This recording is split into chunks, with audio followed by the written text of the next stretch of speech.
really exciting to be here giving this workshop where we're going to talk about how to establish effective relationships with your mentors, especially this summer since you all are working virtually. I want this to be as interactive. I know we are on Zoom, but feel free to use the chat. There will be some discussion pieces, so I'm going to ask for everyone to, come off mute and share, and you can also type in the chat or annotate on the screen, and I'll explain that when we get to those portions. Before we jump in, though, I'm going to, give an introduction of who I am and share a little bit about myself.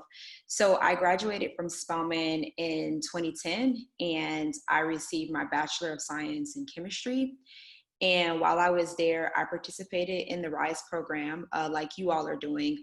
I don't remember what it was called, but I did jump in after my first year where, I got an introduction to research and got more of the training skills with just that's involved with doing research and learning the scientific method. And then that following sophomore year is when I jumped into the research program and started working in a lab at Morehouse School of Medicine. So like how you all are participating in RISE was my introduction to research, really provided that foundation for my career and where I am today. So after graduating in 2010, I did sorry, my screen is not.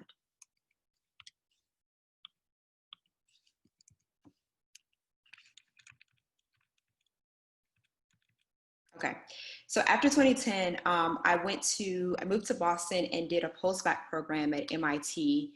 And this was actually a new program. It was a partnership between the biology department at MIT and Novartis biotech company. So I basically did, coursework in biology and then worked full-time in the computer-aided drug discovery group at Novartis. So this really served in my foundation of where I am currently today doing computational chemistry.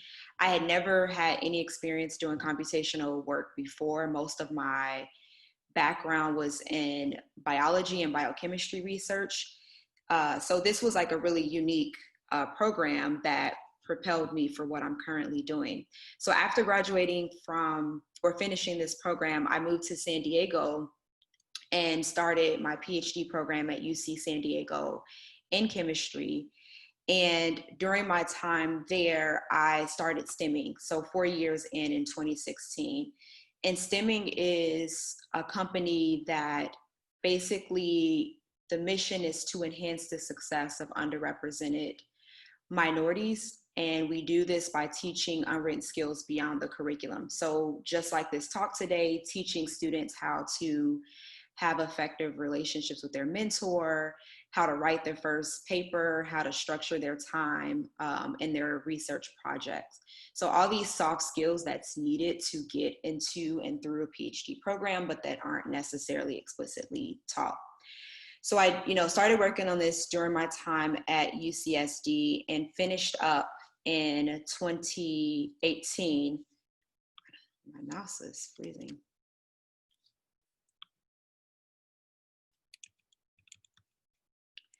Right, so finished up in 2018 with my PhD in chemistry. And I moved to Boston right after that. And I focused on STEMming for 2 years, decided to sort of take a break from science for a little bit of time. And then I eventually moved into Dana-Farber Cancer Institute, which is where I am now, working as a computational chemist. So you can feel free, to ask questions about what computational chemistry is, or if you want to learn more about my background there.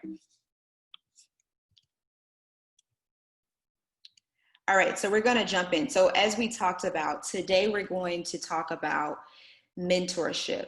So while you all are doing this program to gain, exposure into research and start to build your experience in undergrad research so that you're competitive for getting into grad school, it's as equally important as you're building your scientific expertise that you learn how to navigate the relationship with your mentor, and that you're thinking about what you need from a mentor and how to make sure you have a good relationship with your mentor.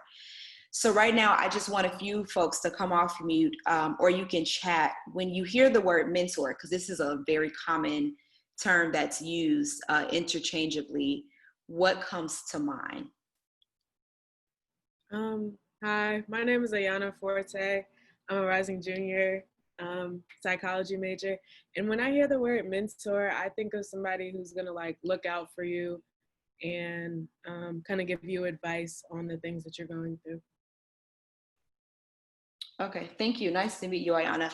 Really quick, I'm sorry, before we jump in, can everyone just do a brief introduction? I did want to meet everyone. So you can just share, your name, maybe share why you're interested in research and what your research project will entail, and then just like one fun fact.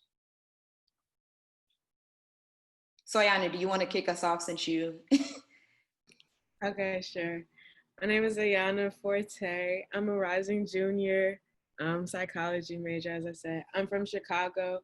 My research project right now is focused around HIV and its effects in like neuroinflammation and its effects in the CNS in general. And what interests me in research, I need to think about a little more like what I want to say, but off bat, I would say just answering like questions, and like scientists and researchers are really the people who like put out more knowledge and information, and like we have to ask the questions to find out more information. So I'm definitely a very like observative and like inquisitive person, so I think that that's what interests me in research. And just a fun fact about me is I'm really into like health and wellness, and I have my own business called Go Bowl Smoothie. I make like smoothie bowls and stuff like that. Cool. Nice. Thanks for sharing, Ayana. No problem. Anyone want to go next? I can go next. I'm going to switch something here with my screen. Go ahead. Hi, my name is Victoria Eaton. I am a second year, rising sophomore, a computer science major from Houston, Texas. I'm interested in research because I like to prepare myself for when I go to graduate school. And the research that I'm doing over the summer is with Dr. Zabrian at MSM, and he's doing research on circadian sleep cycles in mammals. And one fun fact about me is that I went to visit Cuba. Nice. Did you go recently? No, I went, it was Christmas, 2 years ago. 2 years ago, during like Christmas time, we went on a cruise. Nice. Nice to meet you. Nice to meet you too. I can go next. My name is Leah Brown. I'm a rising sophomore psychology major. This summer I'm doing research in art and aesthetics in the art museum. And my fun fact is that my favorite color is green. Nice. Oh, and you're working with Dr. Dickens, right? Daniel Dickens? No, I'm working with Dr. Jennifer Andrews at Morehouse. Okay. I think I have that mixed up. Okay. Nice to meet you. Nice to meet you too. So I guess I'll go. Hi, my name is Jaya Fowler. I'm a rising sophomore chemistry major from Roswell, Georgia. My research for the summer is with Dr. Davida Camp at Spelman. And we're working on analyzing ways to slow the growth of the staph infection or prevent growth of the staph infection. And I guess a fun fact is I skipped kindergarten, so yeah. Nice.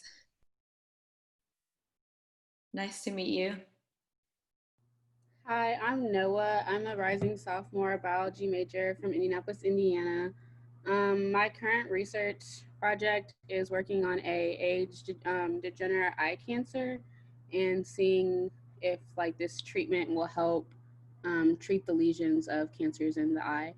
And I guess I'm interested in research to help with applying for like grad school and all that stuff. You have a fun fact that you want to share? A fun fact, I have a pet bird. Nice. I think you may be the first person I met that has a pet bird. Very nice. Do we cover everyone? I can go. My name is Hayat Sabri. I'm a rising sophomore from Philadelphia. And this summer, I'm working with Dr. Williams on HIV neuroinflammation, just like Ayana. And I'm interested in research because I feel like it really allows me to problem solve. And I guess a fun fact about me is that I really like true crime documentaries. So Nice. Nice to meet you. nice to meet you too. Do we have anyone else left? I can't really see my participants for some reason while sharing my screen, so that's why I'm asking. I think that's everyone though. All right, great. Well, it's nice to meet you all. Since we'll be spending 3 sessions together, thank you for, introducing yourself. And again, like we'll be spending some time together. So I hope to get to know more about you all and your research and, how I can be of assistance.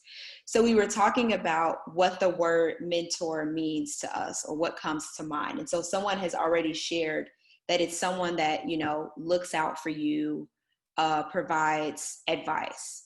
Anyone want to add to that? I would say support comes to mind. Support comes to mind. Okay.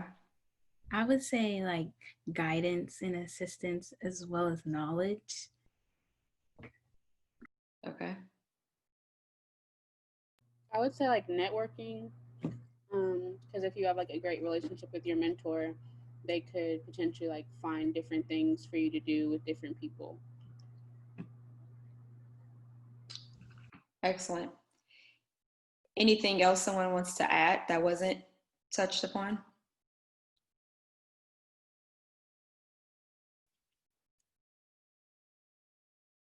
Okay. So you all are spot on, right? A mentor can be any of those things or all of them. Man, my screen is not. Okay, I think I have to use this. So essentially, when we think of a mentor, they are helping you achieve success, if I had to define it very generally, right? And success is how you define it. So you may have a mentor that is helping you perform academically. That's an academic mentor that's making sure that you're completing all of your academic courses, that you're on track. In the case of this summer program, you want to start thinking about what does success look like while you're here at the Rise First program. And so then once you define that, your mentor can help you achieve that goal of success. And they can do this through different ways. They may help you with training. So in this case, they may be teaching you a certain set of skills or techniques in your research. They're helping you hit a certain goal or goals. They may inspire you, right? There may be something that you see in that mentor that inspires you. Maybe they are in the career field that you want to be in. Maybe there's certain character traits about them, professionally and personally, that inspires you. They also may motivate you. So when your research projects are, you're hitting like a wall or you're having some challenges, they may help motivate you or provide direction to make sure you're successful in your research projects. Also, someone mentioned support, right? They are added support, which can come in various forms. It may be providing advice on how to navigate an issue related to your research, or they may be, I really like that someone highlighted network, right? They may provide additional support that they can't offer. So they may connect you with a colleague or a friend or someone else that can provide that type of mentorship. So let me ask you all this. Do you feel like a mentor would provide all of these things, or will you have multiple mentors that maybe helps you in different areas? I think you can have multiple in different areas. Honestly, I feel like, Dr. Camp is my research mentor. I mean, I feel like I would feel more comfortable going to someone else for like personal problems, but for her, if I have any issues regarding like my career academic journey, I would feel more comfortable going to her. So I think it's good to have like multiple. Mm-hmm. Absolutely. And even within research, right, your research advisor whose lab you're working in, they are technically your research mentor, but you're not limited to them to mentor you through your research program, right? There may be someone else that's working in the research group that you work closely with. There may be other faculty members that you just meet in your major, or that's maybe doing similar research or just on a career path that you're interested in, that can still provide that mentorship in research. So just something to think about, like you may have an academic mentor or research mentor, but ideally you want to have multiple, even if we're just solely talking about research. Any other thoughts any other thoughts that anyone wants to share regarding mentors?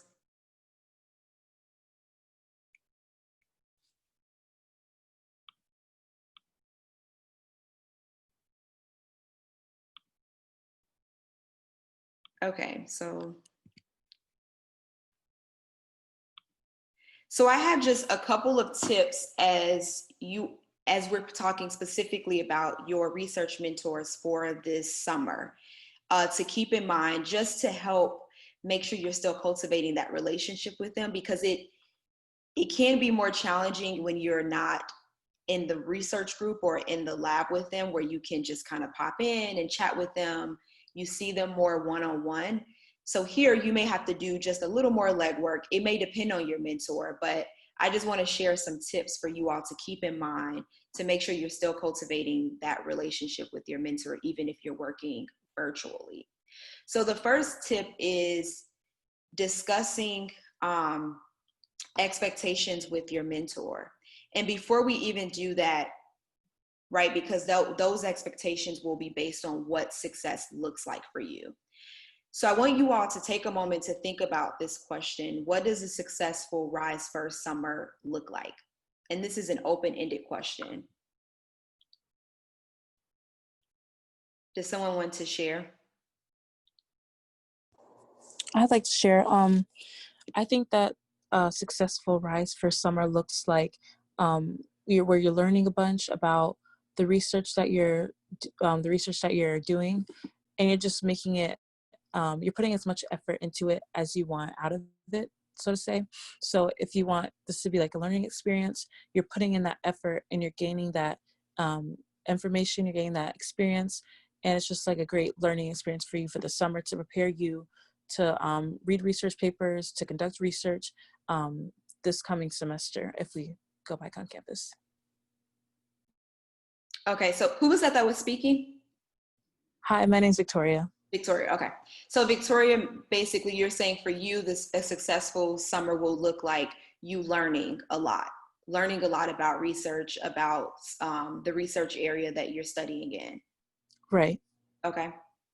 Anyone else want to add something else for what a successful summer would look like for them? And this can be anything. There's no right or wrong answer. It's really, so many, I don't know, you all may have thought about this, but this is the time to think about it and just brainstorm and throw out, what would success look like for you this summer?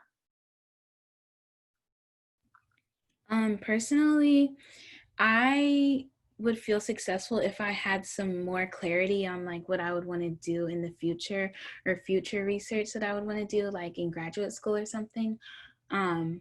Or, if I like chemistry, or if I want to do something biology related, or kind of like have some more clarity on the path that I want to follow throughout undergrad and after. Great. Exactly. So a successful summer for you would be gaining some clarity on what career path you're going to continue to pursue. Someone else.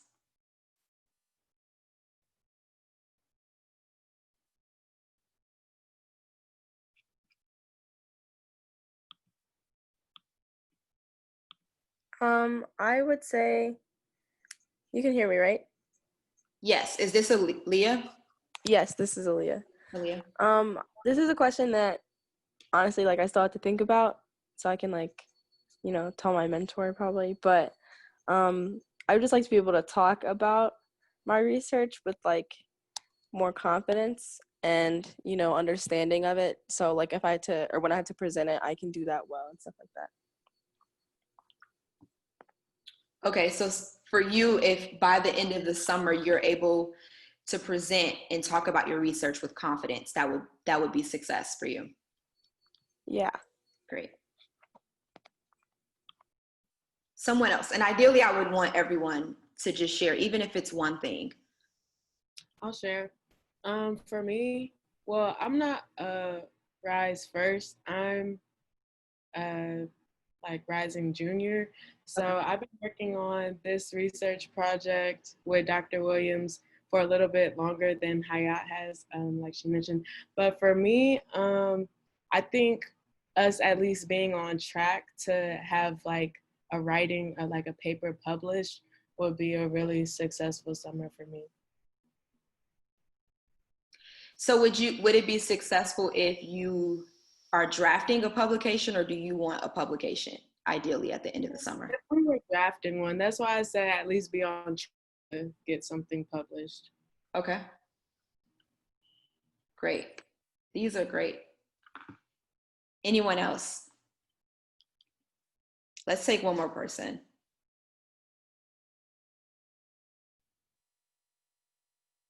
I guess I can go. I guess success for this summer would look like, since I worked with this mentor last summer, I guess like developing an even stronger relationship, because I did keep in contact with them during the school year. So I feel like there's someone I can go to if I need help with like my career paths, and just like solidifying maybe the kind of research that I want to do going on into the future. Okay, so getting some clarity around what research you want to do in the future, and further building that strong relationship with your research mentor. Yes. Okay. Great. So the reason that I'm having you all share this, and even I would encourage you to keep thinking about it and think big, right? I like that, Ayana, you shared, ideally, if you could get a publication or at least a draft, be on track to writing a publication, because that's something tangible that you can work towards, right? If you want clarity on, what your future plan is, then you may start to think about, how will I get clarity on that? What are conversations I need to have? What's research I need to do around different career opportunities or research areas that I can go into? Presenting with confidence, right? If you know that, okay, I want to be able to present with confidence, then maybe every week I'll work with my mentor and see if I can do a check-in and present an update of my research, because that's a tangible goal that you can, try to work towards by the end of the summer. So all of your answers, like, these are great goals, and I would encourage you to keep thinking about what success looks like. Obviously, you're interested in research, right? You want to build your CV for grad school, but think even more outside of the box. Do I want to get a great mentor or an advocate that's going to connect me with people I need to be connected with to get into competitive grad programs or to get great internships? I want to become a much better critical thinker, right? I want to really learn these techniques or these skills. So dream big, and think about, in this summer, what are things that I can accomplish? So going along, jumping now into the tips, now that you've thought about what success looks like, if you have not already done so, you want to communicate that with your advisor. And this is just discussing expectations in general. So when you meet with your advisor, you want to share, I really want to accomplish this one thing or these three things. Can you help me come up with a strategy or plan, or what's some advice or guidance that you have for me to make sure that I hit these goals? During that conversation as well, you want to ask them questions to get a sense of what their expectations are of you. And every mentor is different. You may have mentors that have already talked with you and explicitly said, you know, I want you to email me once a week or do daily check-ins. But there's a spectrum of mentors. Some mentors won't communicate their expectations, but they do have expectations. So it's very valuable for you when you're going into a research project early on, discuss what they expect of you. And it can be from how often do you want us to meet? If I have challenges or questions or I'm stuck on something, how should I get help from you? Is there someone else that I should contact that works in your group to get help? So any expectations that they have or systems that they have in place for your research project, these are the things that you want to discuss. And it's a two-way street. It's what they expect of you, but you're also communicating what essentially your expectations is, right? What you're looking for, what you want to gain from this research experience. Does that make sense? Yes. Okay. And if you have questions or thoughts, you all can feel free to jump in. There'll be time at the end, but you can absolutely jump in throughout. All right, so the second tip is establish a consistent meeting schedule. This is something you can talk about right now, right? When should we meet? Have any of you already had this conversation with your mentors about when you would? Yes. Go ahead, share. So what did you all come up with? We actually just had the meeting right before this, but we just talked about when we're going to meet. So we said once every 2 weeks, I think it was, or if we needed to like meet once a week, we could just communicate that. But the schedule was once every 2 weeks. Great. And did you talk about your method of meeting? Like, is it a phone call, a Zoom? Yeah, we met through Zoom this morning and plan to use that same link to meet for all the other ones. Okay. Good. So anyone can jump in. What are your thoughts about, I know it's at the beginning, but already knowing what you know about yourself and how you learn, what would be an ideal meeting schedule? Would you want to see your mentor or check in with them once a week, once every 2 weeks, 5 times a week? I think once a week is pretty good, but with me and Hayat and our mentor, we're meeting twice a week with her. Nice. Okay. And twice a week, does that feel good for you or? Yeah, because it's flexible too. So it's like if one day doesn't work, we can push the time or push the day, or maybe somebody's busy and we don't meet one time that week, but we're meeting the other time that week. So it's pretty good. Okay. Go ahead. I was just gonna say that I'm also meeting with my mentor twice a week, and I feel better meeting twice a week because I feel like I need some assistance on like what I'm doing in the lab. So I feel more comfortable meeting with her more often than once a week because while we were at school, I met with her only like once a week. I would work in the lab, but I would only meet with her one time. So I feel like this is a better balance for me. Okay. Good. No, and these are all things you want to be thinking about, right? What is a good meeting schedule for me? Do I want to meet and see them more often? We'll talk a little bit more about that later, but you just want to start to establish what that meeting schedule is. I think weekly check-ins is great. The bi-weekly, you can try it out and see how it goes, but especially because you're virtual, you want to stay connected, and a summer is going to go by really, really fast, right? So it may feel, there may be some anxiety or you may not necessarily see the need to meet more often, but we'll get into that a little later. Having a consistent meeting schedule, and I think meeting more often will be helpful, because if you get stuck or you're going in a different direction, you don't have to wait 2 weeks, right, until you meet for them to now give you feedback. So I think once is great. even more than that. So just think about that and think about yourself and how you learn and how you work. And also be honest with yourself on accountability, right? Are you a person that if you meet with your advisor, once every 2 weeks, are you going to get distracted? Would it be more helpful to meet with them twice a week because it may keep you on track and make sure that you're being productive? And that's okay if you're like, yeah, I'm going to get distracted. If we wait 2 weeks, I probably am going to waste a lot of time. Those are the conversations you want to have with yourself so that you can, make sure you're meeting with them as often as you need to, and you're building in that accountability.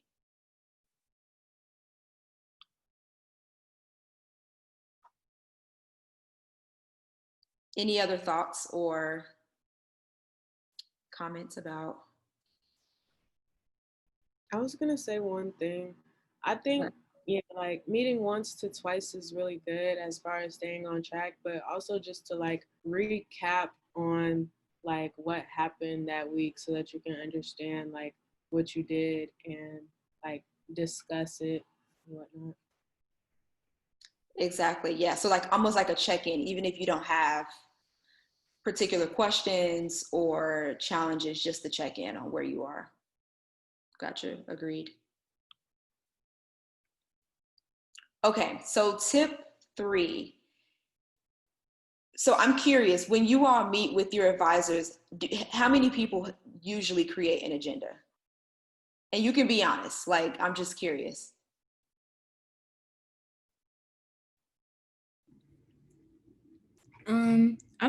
We don't necessarily have an agenda. We just kind of go over like either what we're gonna do for the week or what we have already completed for the week. So I guess it's not really like, it's not very structured. I just kind of ask questions or like we just discuss what we've done. Okay. Does anyone feel like your advisor takes the lead pretty much for the meeting, or do you feel like when you show up to the meeting, you're more so the person driving the meeting? For me, I would say that it's kind of like a 50-50 kind of thing. Like I'll maybe start it, and like this past meeting, I did have an agenda. I just had like bullet points of what I want to talk about, but it's usually like a 50-50. It's mostly like just like a conversation that we're having back and forth. So it's not like one is dominating the other, but it's like just a easy conversation kind of thing. Nice. Anyone else? So I think typically your advisor will drive the meeting, and that's okay. But what I want you all to do is just to have a plan for what you want to get out of the meeting. There should always be something you want to get out of the meeting, even if it's, I just want to give them an update on what I've been doing and making sure that I'm proceeding in the right direction, right? Or you may want to discuss an analysis. Maybe you did an analysis and you don't know how to interpret your data, or you don't know what it means, so you want to discuss this one particular piece of data. You may have read a paper and you're lost, or you want to ask a question about a figure. So it's just good to have that plan in mind, because that way when you're meeting with your advisors, it's a good use of time. It's not, just showing up and passively letting them like they can drive it, but you want to make sure that you're getting out of it what you need so that you're being productive and you're making the most of your research experience. So it's not so much that you have to have this like rigid agenda, but just a plan, just in mind. What is it that I want to get out of this meeting, right? Does that make sense? Yes. Okay. Any questions about what that would look like, how to create an agenda?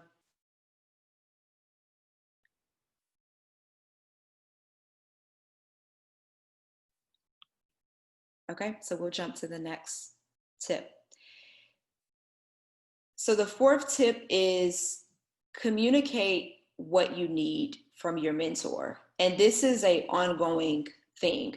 So you're doing that initially, right? When you're talking with them about this is what success looks like for me this summer. These are the things I want to accomplish. But as you proceed through this program, you're going to find that your mentoring needs may shift, right? And that is okay. It's not a rigid thing that you just have to fit and get through the summer. You can always make changes. You may say, hey, I know we meet twice a week. Is it possible for me to email you or jump on the phone for a quick conversation about something? Or you may say, you know, I really noticed that I need more one-on-one time with you in reading papers. Is there any way that we can, outside of our regular, you know, 2 times a week or once a week meetings, could we schedule sometimes just to discuss papers, right? Because you may find that reading papers is really challenging and you need a little more assistance. So I'll give an example here. When I was in grad school, my mentor was very, very hands-off. I mean, it was common to go 3 months without meeting with her one-on-one. And there was a time where we didn't have consistent group meetings.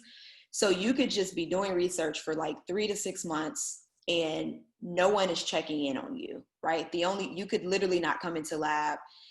If they don't see you for weeks, people may get concerned and check in, but she was not a micromanager at all. She was the opposite extreme. Well, when I was writing my first paper, I realized I needed a lot of help because this was the first time that I had published a first author paper. So I met with her and I said, can we do check-in? So I initiated meeting with her to say, hey, we're about to write, can we meet? And then we came up with a schedule. We were meeting weekly. And I would, come into the meetings and say, okay, I'll have an outline for you by next week. And then at the end of each meeting, I told her what I was supposed to have accomplished for our next meeting because I needed that accountability. I knew that if I had told my mentor that I was going to do something, that it would give me that extra motivation to like get it done, right? So that's an example of shifting, right? She typically does not meet with her students every week, but because I communicated, I need to see you more. I need more hands-on. I need help analyzing my data. She was willing to make that shift. So just keep that in mind. And I'm explicitly saying that because just when I was in grad school and what I've experienced with a lot of my peers, we sort of had this mindset that like, your mentor is who he or she is. We didn't really come in with the mindset that I could ask for the mentorship that I need. And you really can. And in fact, it'll make you more productive and have a better research experience. And 2, it'll make you stand out and they'll have more respect for you because you're very clear on what your needs are and you're communicating them. You're asserting yourself. You're making sure that you have the support and the tools that you need to be successful, which ultimately, works for them as well. If you are in there, doing a research project in their group and you're succeeding, that's success for them as well. Any thoughts about that? Has anyone ever communicated something like maybe their mentor wasn't doing something or they were doing something that you wanted them to change? And this, if it wasn't with like a research mentor, maybe it was an advisor, a boss for a job that you worked. Does anyone have any example?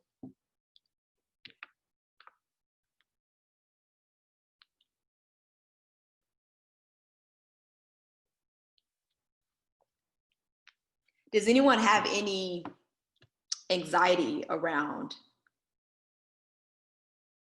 communicating to their mentor that there's something that they need them to change or add or shift?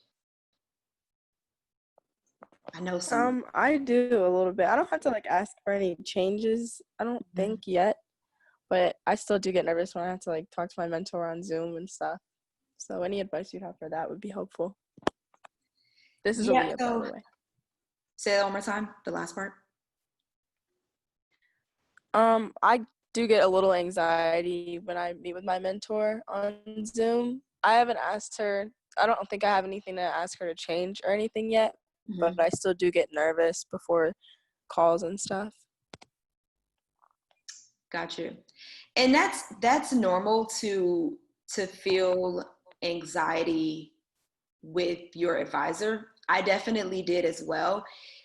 One of the things you'll find is the more you meet with them and the more that you share and you communicate, it'll start to break those walls down. Because what I think most of us have anxiety around is like, they have a PhD and they're where I'm trying to go. And there's so much that I need to learn and they're the expert in what they're doing. But when you can just see them as a person and they're guiding you on this path, the same way that you're mentoring someone else or you will be a mentor to someone else, they're people at the end of the day. So the anxiety is normal, but I think, excuse me, the more that you communicate with them and just try things out, right? I'm not saying go in there and say like, hey, I don't like when you do this. It may just be something small. What do you think about this? Or I realize when I'm reading a paper, I'm completely lost. Can we kind of walk through a figure together? And just try it. And the more that you do it, it gets easier with time, but it will be uncomfortable and you have to push past that discomfort.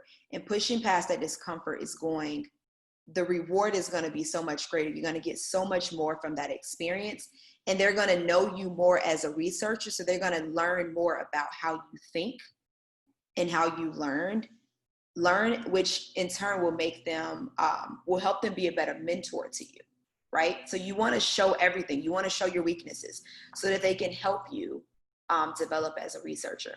Does that make sense? Yeah. Yeah.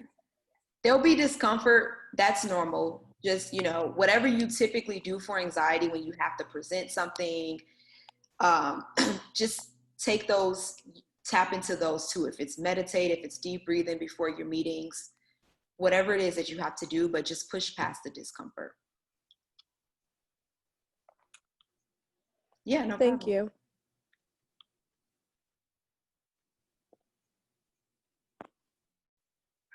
Okay.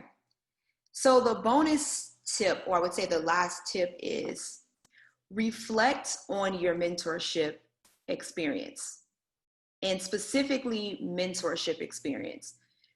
You'll be reflecting on the science and, from the sense of, okay, I really enjoyed the science. This is how my science progressed. I don't really like this research area, or maybe I think I want to go more into that. That's fine. But what I'm really highlighting here is reflect specifically on your mentorship experience. And I'm going to share a worksheet with Ms. Bird to share with you all, which is just some guided questions to be thinking about. You can do this at the end of your summer research program. You can do it throughout. But what I mean is think about what's working and why it's working with your mentor. And then think about what's not working and why it's not working. And the reason that I'm highlighting this so much is because this is, for some of you, this is one or twice or your third research experience. But once you get to grad school, it's so imperative that you take some time to think about what you need from a mentor. When you get to grad school, you want to be very clear on what type of researcher you are. You want to know, okay, I need someone that is hands-on, that will literally come into the lab with me and show me how to do a technique. Or you may be a person that says, I want to bang my head against the wall and figure it out myself, and I only want them to be there when I need them, right? So only when I schedule a meeting with them. So you may say, I want a completely hands-off mentor. I will reach out to them when I need help. You also want to think about, do you need a mentor that does positive reinforcement? Do you need them to say, hey, you did a great job on that presentation, or you're really progressing well? Or do you not need that? This is so important because when you get in grad school, it's a commitment, right? You're working with this person for a minimum of 4 years, anywhere from 4 to 7 years. And, I would even argue the mentor is a little more important than the science, because if you have a great mentor, you can learn to enjoy the science. But even if you love the science and you and your mentor are constantly not working well together, not communicating effectively, just not working well together, it can make the process much more challenging. And so this is why we really push thinking about why you want to work with that person, or what are things that you like about their mentorship style, what are things that you don't like. Does anyone already sort of know, like, what are some things that you know that you need in a research mentor? And I may pick on you, Ayana, since you've worked in this lab before.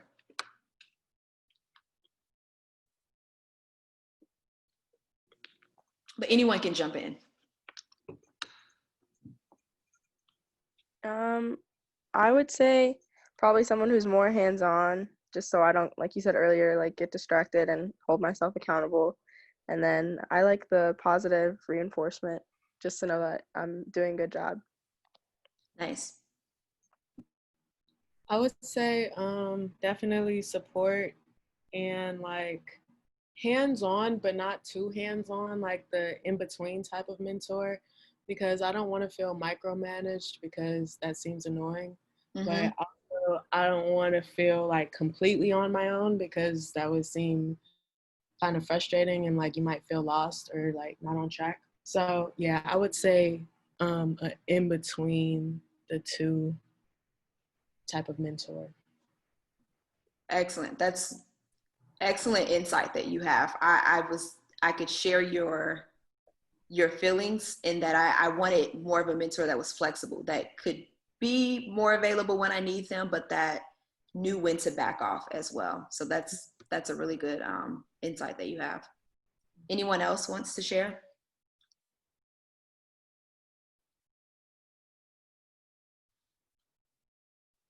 Oh, we're doing good on time. And so one thing I'll share, when I started grad school, I was actually joint. So I was in two groups. One was a synthesis lab. So they actually like made, they did chemistry, like making small molecules. And then the other lab I was in did computational chemistry. So I wanted to do sort of this joint, PhD, where I was getting the synthesis and the computation to drive the synthesis. Well, when once I started doing the research and being joint, one of my mentors, it was not a good fit for. And if I'm completely honest, I knew it wasn't when I did like a rotation through his lab and I talked with students. I knew that our personalities would clash. But I ignored it because I was so excited about the science. And I ended up changing labs. Like, I ended up just basically dropping one of my joint mentors and doing computation full time. But one of the things I learned about myself was I'm already very hard on myself as a researcher. So if I have a week or 2 weeks where like I have no data, everything failed, which is normal. That is completely normal in science, for you to show up for weeks and weeks and nothing, to get essentially like no products.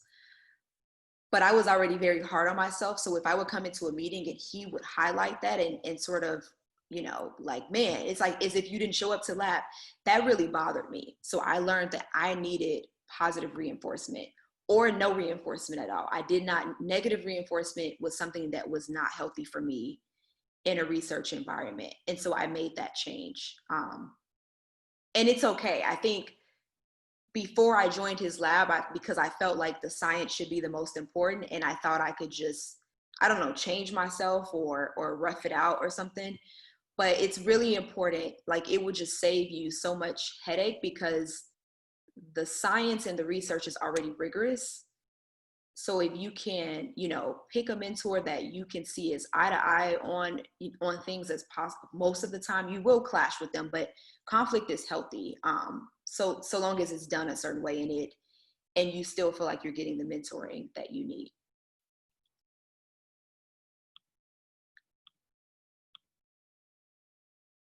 All right, so anyone wants to summarize what's some key takeaways that you took from today?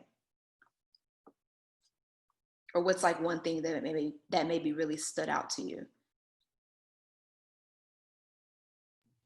Something that I learned was to look for like having a good balance when I go to my meetings with my mentor, or like when I look for a mentor in the future.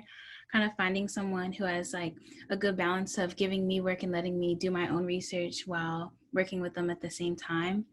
Because I definitely have struggled with that in the past, feeling like micromanaged. So that's definitely something I'll look for in the future.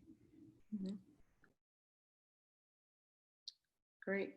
Anyone else? I think the one key takeaway for me was that it was just a good reminder, this presentation, it was a good reminder that it's okay to ask for change or ask for help. It's just something that I struggle with, and it's something that was a good reminder for me to not be afraid to go ahead and ask if something needs to change or if I need help with something. It's just always good to have that reassurance. But I also had a question. I'm just going to put it in. Yeah, go ahead. Jump in. Okay. My question was, you had mentioned earlier that you had a 3 to 6 month period where you didn't talk to your mentor at all. How did you navigate that? And like, what did you do if you had gotten stuck or had a question? Did you reach out or did you figure it out on your own? Yeah, so the reason this was the case was definitely more with the structure of the lab. So I was working very closely with the postdoc. So this is normal, especially like at a Research One university. You may not necessarily see your PI or advisor as often. You may be working with either like a project scientist or a staff scientist or a postdoc. So that was the person that I worked with, much more closely. So I was not just stuck and trying to figure it out myself. I would do check-ins with him and I would, say, hey, I have a question about this. Can you help me do this? Or he would actually like sit at the computer screen with me and like walk me through how to do certain techniques. So that's why it was the case in that lab where I didn't see her as often. But then even in, my joint advisor's lab, I worked with the postdoc, but he still was much more hands-on. I mean, I was meeting with him every week. So it definitely can vary. So I realized as long as there's a postdoc or someone else that I'm working closely with on the project, I didn't necessarily need to see my advisor as much. But when it came time to write or to hit certain milestones like qualifying or preparing, for writing my dissertation, then I needed to see her more often because I needed her buy-in. I needed her to make sure that I was on the right track, to publishing, to ultimately letting me graduate. All right, thank you. Any other questions or key takeaways that you all want to share?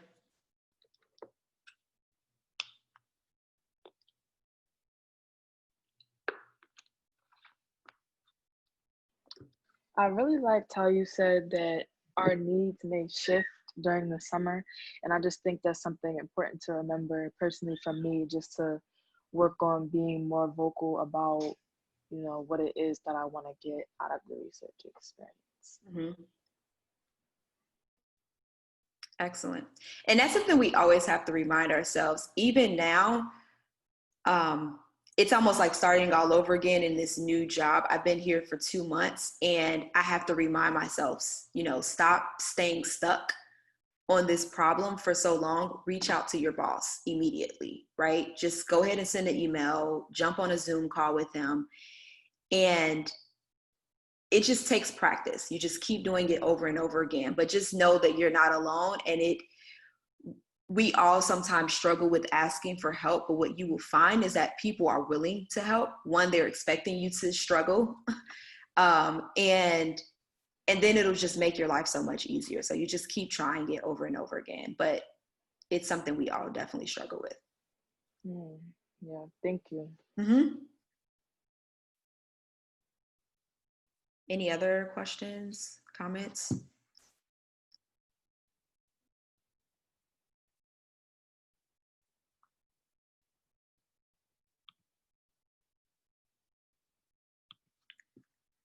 All right, well, I know that it's week 1, so I'm hoping, I know questions are gonna come up, or I'm curious, I'm definitely excited to see how your projects and experiences progressing the next time that I'm with you all. So you can there'll be other opportunities to ask questions. And I wish you all a great, productive summer research program. Thank you. Thank you. Thank you. Thank